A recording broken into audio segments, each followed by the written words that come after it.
看起来很有自信的人，其实藏着恐惧。你身边是否也有这样的人？走路有风，说话有底气，面对所有场合都从容不迫，毫不畏惧。他是聚会的焦点，会议里的发言王，社群媒体上的发光体。但你知道吗？有时候越是看起来自信的人，越可能在深夜被恐惧包围。有一天，你可能突然在洗手间听见那个总是侃侃而谈的主管打电话偷偷掉泪，或者你最崇拜的网红在直播结束后写下一句：我好怕没人喜欢真正的我。这不禁让人问，那些看起来很好的人，他们到底在害怕什么？这一刻，我们就要来揭开这层面具，看看情绪的冰山下藏了什么真面目。有一位叫佩珊的朋友，是公认的女强人。她总是穿着利落，谈吐大方，工作能力强，朋友圈里大家都以她为榜样。但有一天凌晨3点，她传讯息来说，我是不是一无是处？如果我不努力证明自己，是不是就没人会理我？那一刻我震惊了，她在白天像钢铁女战士，夜里却怀疑自己是否值得被爱。她说，我不是不自信，是我太怕会被发现其实没那么好。她害怕有一天被看破手脚，害怕原来的一切只是虚构的泡泡。这不是特例，而是一种常见的现象。心理学有个名字专门形容这种状态，冒牌者症候群。那些看起来无懈可击的人，可能并不是因为真的相信自己有多好，而是因为他们无法承受不好的可能。他们的自信其实是一种防御机制。想象一下，一个身穿闪亮的盔甲站在舞台中央，满场掌声为他响起。但如果你能看穿那件盔甲，会发现它里面其实穿着焦虑、害怕、怀疑自我的衣服。盔甲不是为了炫耀，而是为了不让人发现它的脆弱。防御式自信的背后常见几种恐惧：一、怕被看扁，如果我不比别人优秀，就不值得被重视。2、怕失败，我不能犯错，否则别人会知道我其实很普通。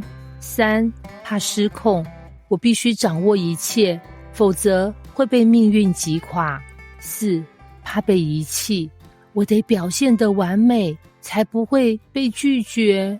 他们不是不怕，而是太怕，所以只能把恐惧伪装成信心。案例1， KOL 的焦虑人生。世杰是一位人气 KOL， 每天分享自己的穿搭、行程与心情，看起来光鲜亮丽。但有一次，他突然停更3周，后来才在影片中坦诚，我每天都好怕，如果我停下来，大家就会忘记我。他的活力其实是恐惧推着他跑，他不是享受分享，而是怕一不分享就会失去掌声与价值。案例2，职场铁人也是人。达人是公司里的超级业务，案子永远做不完，加班不喊累，绩效总是第一。直到有一天，他因过劳住院，公司才发现他早就撑不住。他说，我不是想当英雄，是我不敢失败，因为我不知道除了成绩，还有什么能让别人肯定我。原来那些全力以赴的人，有时候不是因为有多爱工作，而是怕停下来就没价值了。防御式自信久了，连自己也会忘记，那不是自己的本质，而是面具。你开始以为我必须坚强，因为脆弱会让人瞧不起我。我一定要赢，因为第二名没人记得。我得一直忙，因为停下来就会空虚。久而久之，自我价值绑在表现上，情绪绑在他人的眼光里。你不能放松，不能脆弱，不能说我不确定，因为你早就陷入一个牢笼，由假装没事铸成的牢笼。这时候你以为自己是有自信的人，但其实只是个正在燃烧自我来换取肯定的角色扮演者。